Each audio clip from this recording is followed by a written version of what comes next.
Hi, welcome to Burning Questions. Very early show this week. We're going on a Wednesday, which is very rare territory, but we've got a great group of people and smiling faces on my screen to talk through the big meeting at Melton on Saturday night, June 8th, a 10-race card, the first race to go at 5:11 p.m. One man that will be joining me, there's two men that will be joining me on the TrotsVision coverage, but we've got one debutant and one that hasn't done it for a while. We'll start with the debutant, Brett Carroll.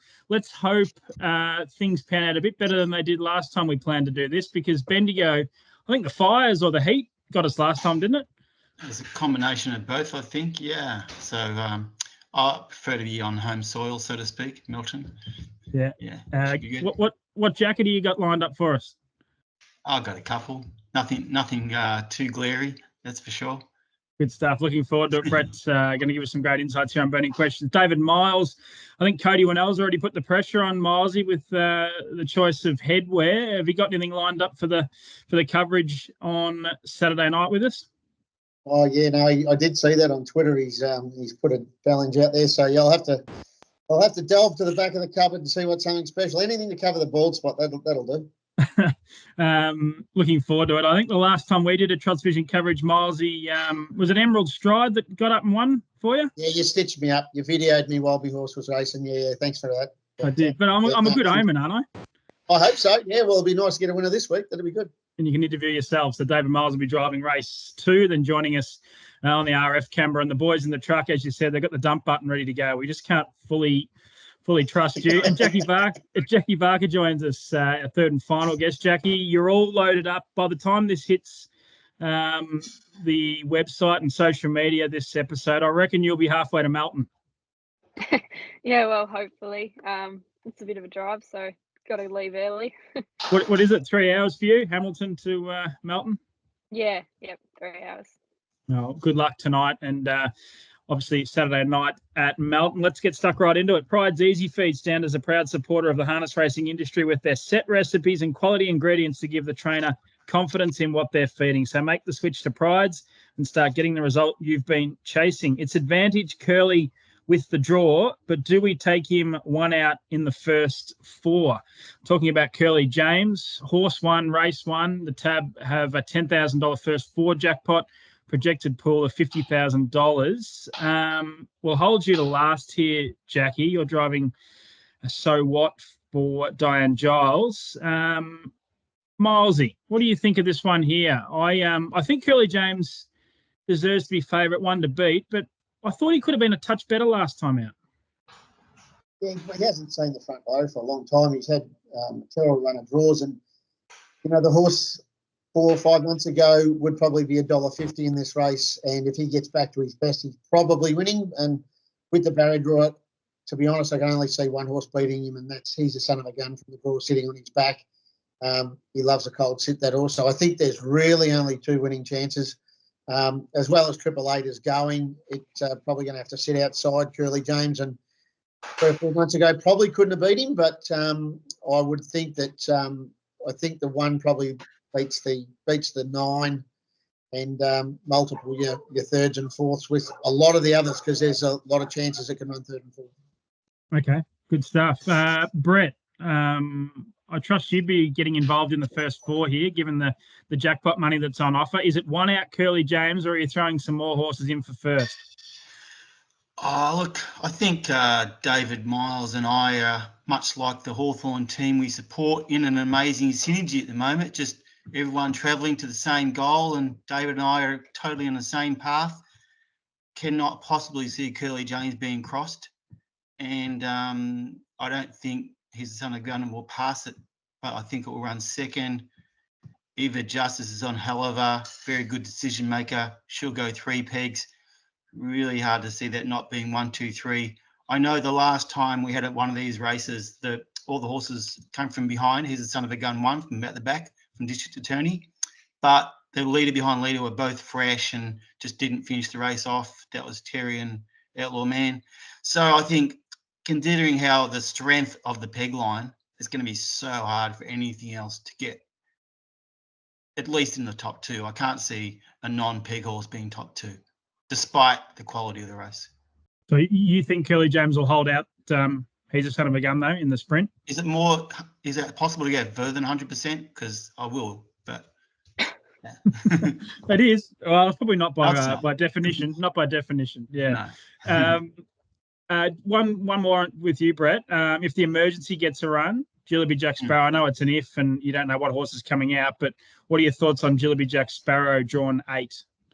Yeah, happy with it to run second as it did last week. Once again, I don't think it can pass Curly James. Going fantastic.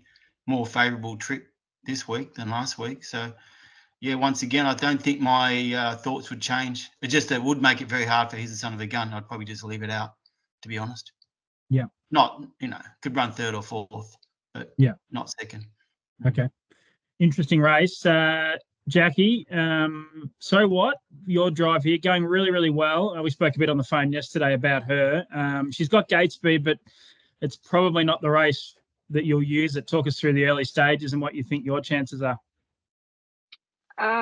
Yeah, it's a bit of a tricky draw 3 for her. I think we'll probably have to go forward at the start to get a spot, and then look for cover.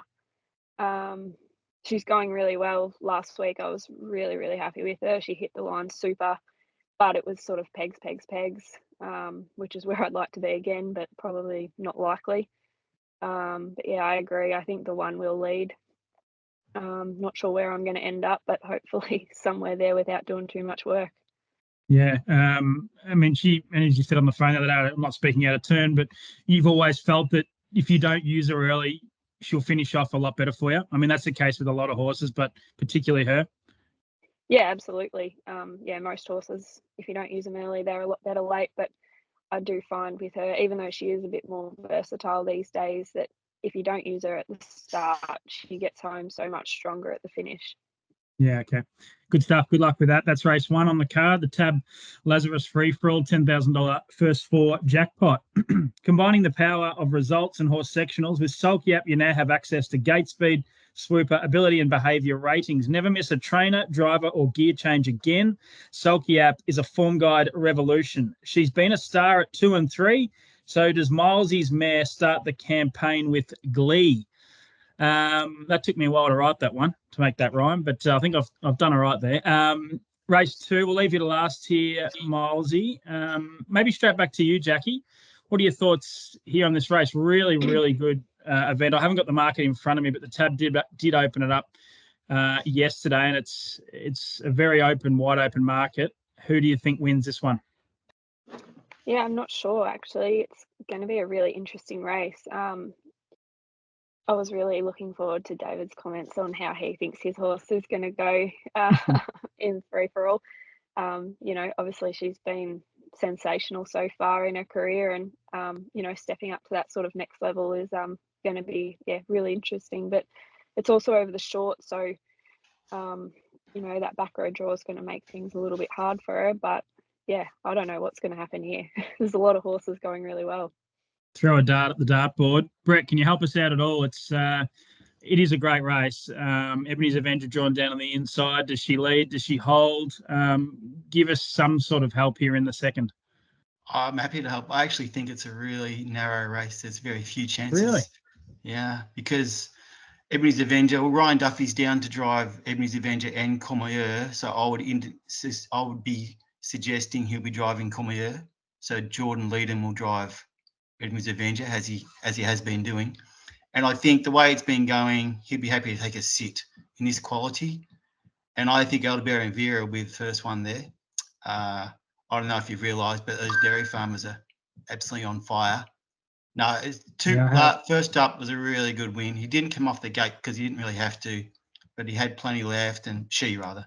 They're all mares, of course. Anyway, I really like this horse, and its last race over this distance that one beat at Ebony's Avenger by 20 odd metres. So, and as much respect as I have from the back row, if she does get to the front, it's going to take something special to get past her. And I think, to be honest, for David, it's kind of a perfect setup because he's got one job in this race: sit back, get on the back of Greg Sugars, and see what his horse can do. And there's no pressure on him because he's not expected to win from that barrier. If he does, great, but takes the pressure off David a bit. Yeah, that's nice to hear, David. What are your thoughts? Yeah, I love those words. That's great. No pressure at all. The pressure happens after the race. If you're able to win it, you got to interview yourself. I think I know what questions are coming, won't I, Todd? That'd be pretty easy. Give us your thoughts here. You've trialled her up 3 or 4 times. She won her trial this week. Obviously that's a concerted effort to get her ready to rock and roll first up. Oh, not completely first up. We've got another good race in 2 weeks' time that we've got in mind. And then she heads to Queensland in the first week of July. So we do trial her a hell of a lot. She's not the greatest of track workers, and she's a bit silly at home. So we tend to take her off the property as much as we can. And she had a very, very solid trial 2 weeks ago behind Aldebaran Zeus. He's all muscle. And another one. Can't think of it off the top I of my can't head. think of it either. I know the trial. Metro. The Faster Metro, of course it was. Yeah, so that's they're all top quality boys. She got a little bit tired the last 50 and made a break, but I was still really happy with her times and the way she pulled up after it. But Monday night she felt so much sharper for that run and drove a lot better. Very tough race. Any race over the 17:20 at Melton, if you're drawn the back line, it's all tempo related. I'm sort of hoping, unlike Brett, that Ebony's Avenger wants to hold the front, which will make it a bit more of an interesting race and give us out the back a bit more of a chance. Elvira last week was just awesome, sitting parked, and the sectional she ran was super, as well as Courmayeur. She ran huge sectionals off the track from well back. So it's our first go at open mares. There's some seasoned mares there, Revelstoke, Courmayeur, that have been racing at free-for-all level for the last couple of seasons. And, of course, Ruby Roo, her and I have had some great battles last season, and she's back to her best. And, as you say, Brett says, I'll just follow Greg, and hopefully he doesn't make a mid-race move and I can just track him late in the race. Yeah. I'm with She's Ruby Roo. Obviously not declaring her, but I think she's going good. She's probably just obviously got that little bit of edge on you, being up for a bit longer or a bit sooner than you, Milesy. But look, there's not much in this. I mean, Revelstoke was really good there in New South Wales. Ran a really good closing sectionals there. Last time out went 5th. I mean, can you rule a line through many? Not really. One I was probably happy to take on. I just reckon there's probably a bit too much. She's a Wish. I thought she's been good this preparation without being outstanding.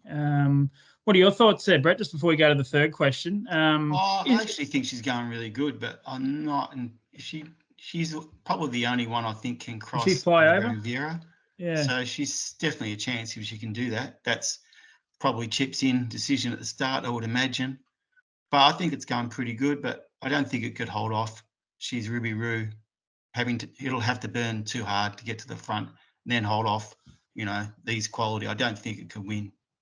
Yeah. Great race. Race 2, the Carlotta's Pride Trotters Free-for-All, Saturday night, 5:43 p.m. Logical Staffing Solutions provide labour hire and recruitment services to the transport, warehousing, automotive and manufacturing industries. The logical solution for your staffing needs.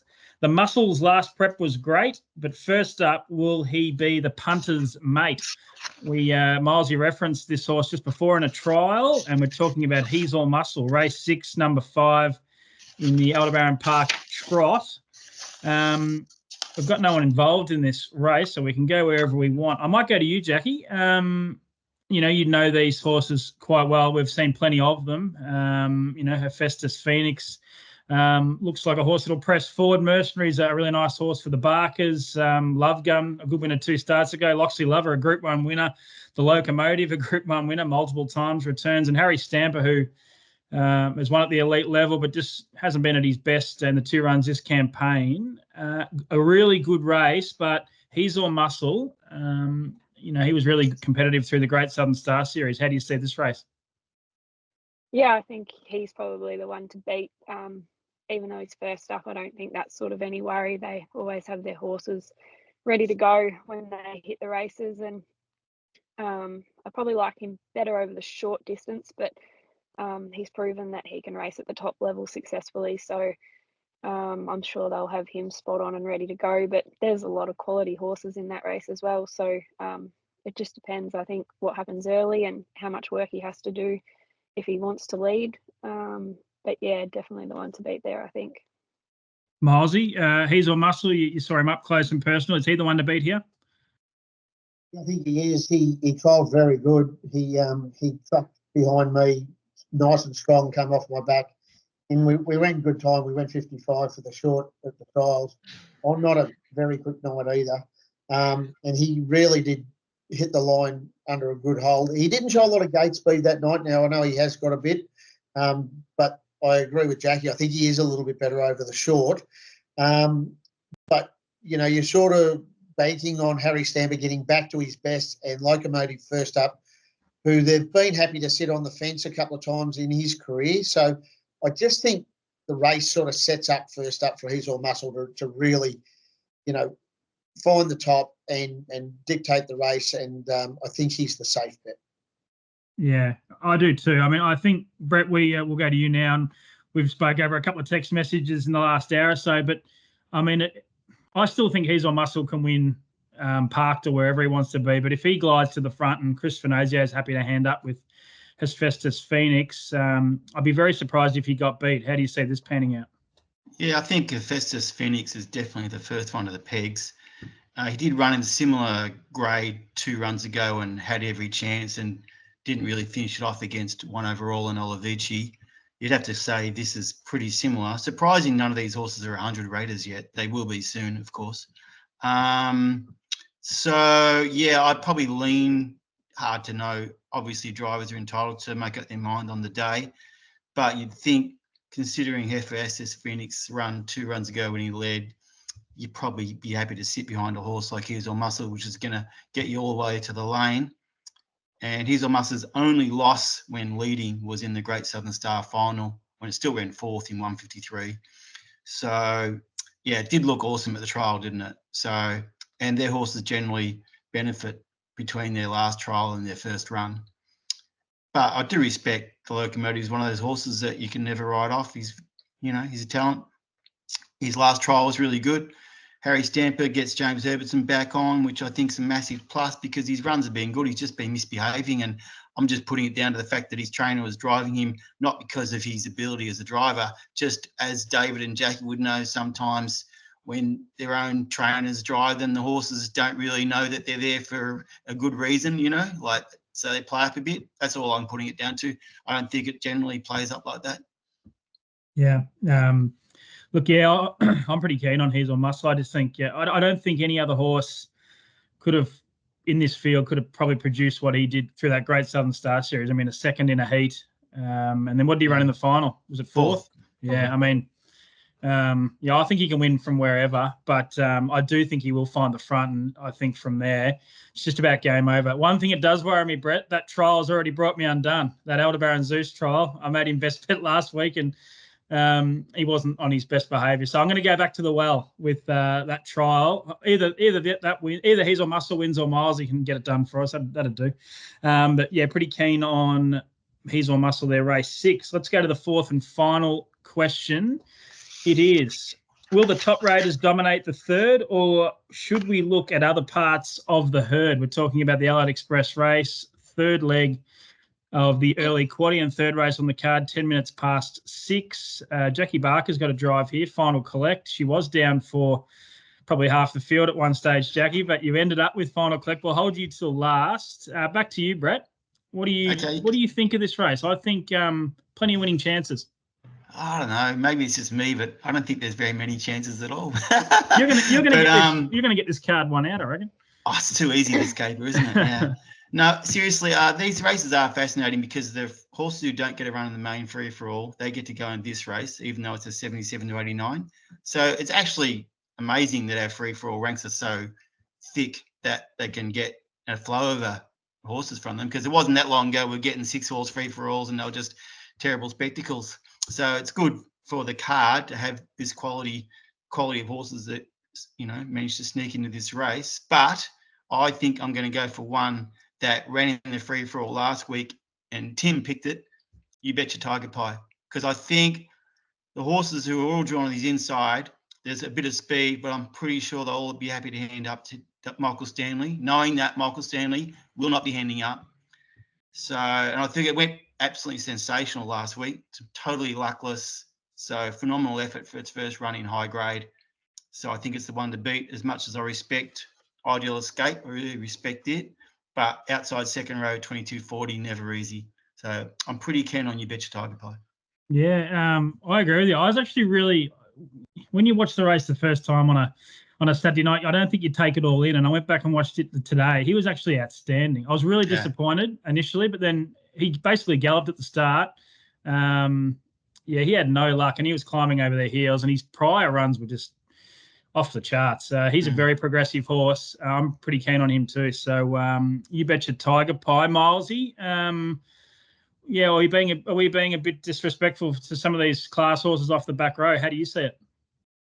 I totally agree with you guys. That one of You Bet Your Tiger Pies last week was luckless, and he obviously made that little hiccup early, which I don't think he will this week. I just think he finds the front and he wins. I think, with anywhere over $3 is a good bet, I would have thought. I just think he's the class horse in the race, in form. All the other class horses are out of form. Or they've drawn bad barriers. But probably the only little smoky I would give a chance to, if he got a great run, was Kowalski Analysis. We know he's an unbelievable talent. We know of all the history that's gone through that horse and the troubles they've had, but I think he's probably the only other one. And if the first of Moonshee got to run Crime Rider and got back to his best, snuck away on the fence, I think he would be a chance, but he's got to get a run, obviously. But I just think that You Bet Your Tiger Pie is got a fair bit on these, and I think he will find the top and be winning. Yeah, Jackie, did you knock the drive back on Kowalski, or? Well, I can only drive one. Yeah. Dave was really good. He sort of just messaged me straight away and said, look, I see you've got a few other drives there you drive all the time, so I can just grab one of the boys. So, yeah, it was good of him. Yeah. You were down for Radius, Final Collect and Kowalski Analysis yesterday, Jackie. You left Final Collect's the last one standing, so you're driving that horse for Leilani Justice. Gets back into a winnable grade now, but I've watched a couple of his most recent runs. He doesn't scream to me that he's absolutely flying, but he's definitely good enough in this grade. Yeah, he sort of dropped back from free-for-all level there a few starts ago, and I was expecting him to be performing a bit better his last couple, but he just hasn't been handling the last turn very good. Hoping that the team's made a couple of gear adjustments this week and he gets around that last corner better, because he's been travelling super in the run.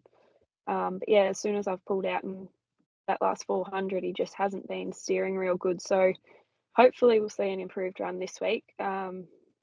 I do think if he was at his best, he'd definitely be a chance in this race for sure. But it's just a little bit unknown at the moment as to how he's going to go. Yeah. And your old mate Radius drawn inside you. Of all the other horses, I mean, you wouldn't be absolutely devastated to see him win, would you? I actually love that horse so much. Yeah, he's cool. He's an old ripper, and the pegs will be good for him. He'll get a nice cheap run along there, and as we saw a few weeks ago, he was 3 fence and finished like an absolute steam train. So, if he doesn't get shuffled too far back, I expect him to be getting home really good at the finish as well. Yeah. Before we move on to best bets, Jackie, just a quick word on your other drives on the night. Race 4, number 1, Netra for Leilani Justice as well. Yeah, this filly's actually a really nice filly. I don't know that she's completely figured it out yet. She's still a little bit green and sort of switches on and off a little bit in her races at times, but this is also a really good race, so I'm very glad that we drew one. I don't think she's gonna be too far away though. I think she's definitely up to running the times.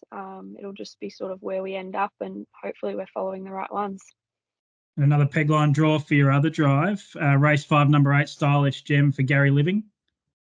Yeah, that draw suits her down to the ground, I think. Nice soft run along the pegs, and she's going really well too, so I expect her to be getting home well at the finish.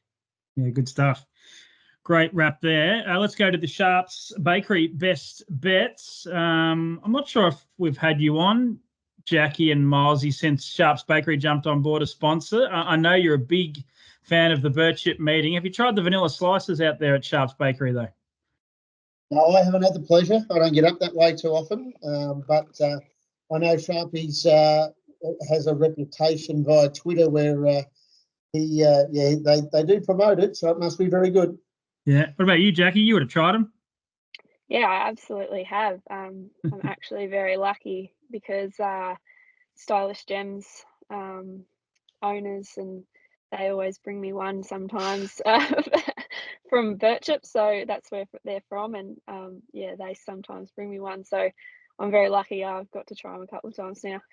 No, Paul Lowry sent me a message on Twitter during last week that he's going to share the love, so I'm looking forward to sampling them myself. Jackie, best bet, have you got one for us on Saturday night at Melton? I didn't go Saturday night. I actually went tonight because I haven't got that far down the track, but I'm going to go each way Ua Lister tonight. He's been really unlucky, keeps getting knocked over or bad draws, and Barry won tonight. He gets his chance to be back in the money, so I'm putting my faith in myself, which is probably silly, but I'm going to back it in. Good stuff. Ua Lister, bring the market up. Race 3 tonight. Number 1 for Jackie Barker, $11.230. Good stuff. So we'll I better make sure I get that up online, or this clip up online before that happens, because the punters would never forgive me if Ua Lister gets up and we haven't uploaded it. Brett, which way are you playing on Saturday night? You may as well just tip us all 10. How confident you are. I'll just stick to one. I'll be happy to get one. But I do like Melton meeting tonight as well, but I'll just stick to Saturday night. But back to Jackie's tip. I've been following that horse and it's been attracting my attention. It's just looking for the right race, and she's definitely a chance tonight. I'm just going to keep it pretty simple on Saturday night and go race 1, number one position, pole position, Curly James. Let's just get it over with. Yeah. 1-1-1, and that'll be a huge start to your TrotsVision career, Brett, if you can go bang there. What was the one that you tipped last time on Burning Questions? La Belle Bijou. That's pretty funny. La Belle Bijou. I was driving my son somewhere. I didn't have the audio on. I got this message from you. It was a 4-letter word. That's all it was. And I didn't know the result or anything, but I had a feeling it wasn't good. Yeah, apologies for that. Beaten that far. Very good tip. It got out to $6 or $7 too, just to rub salt into the wounds. Milesy, what do you got for us here on Saturday night?